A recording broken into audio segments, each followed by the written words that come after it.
Tuesday's election, Republicans now have 90% majorities in both chambers. Republicans control the executive branch of state government, and every member of the congressional delegation is a Republican. Leading local in tonight's top story, Josh Minnie put together a focus group with 4 North Dakotans with different political viewpoints to go over why there seems to be so little competition in North Dakota politics. All politics is national now. Remember, we passed a law about critical race theory, but the major issues on the national front, by and large, are not in North Dakota. Does the DemNPL need to take on the national brand to make sense, or is it vice versa? Should the DemNPL let go of some of the national issues? Well, I think one challenge that we have is really telling the story of our local elected officials.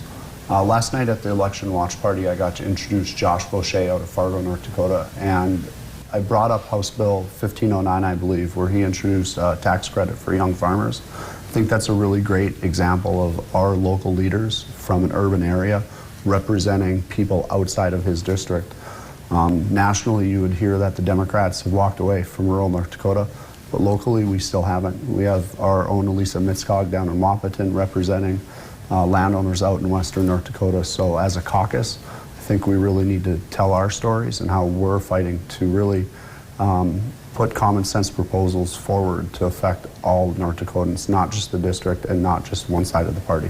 We have 2 parties. Their job is to nominate the 2 most qualified people and put it to the people to vote. Now, in a place like North Dakota, the Democratic, the more progressive / liberal person is still going to be fairly conservative on a national scale. They're just going to be a little bit more progressive or liberal compared to the other party. And so I think we get a little bit caught up in the national politics and we paint everybody with that same brush. And so I think the challenge for the Democrats right now is to really make it about those local issues and the actual candidates, and to do what they can to bring those issues out in a discussion. Because we're probably going to continue to lose on that national level, on that national branding. Now, for you, Matthew, you're with the Republicans. Successful night last night. What do you see your party doing that continues that success?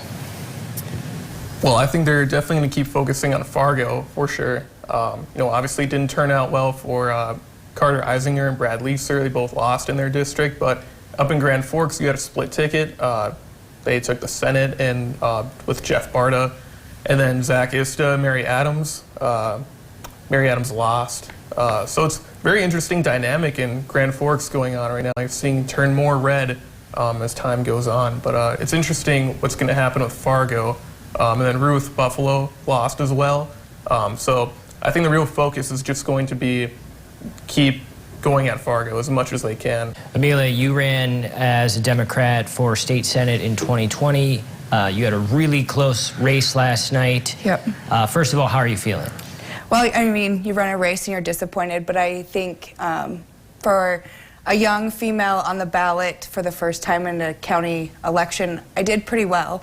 It was less than 1,000 votes split between the bottom 3, and then the 5th one had 5,000 less. I would love to be preparing to be sworn in December, but all things considered, it was a great race. I got to meet some great people and really learned a lot.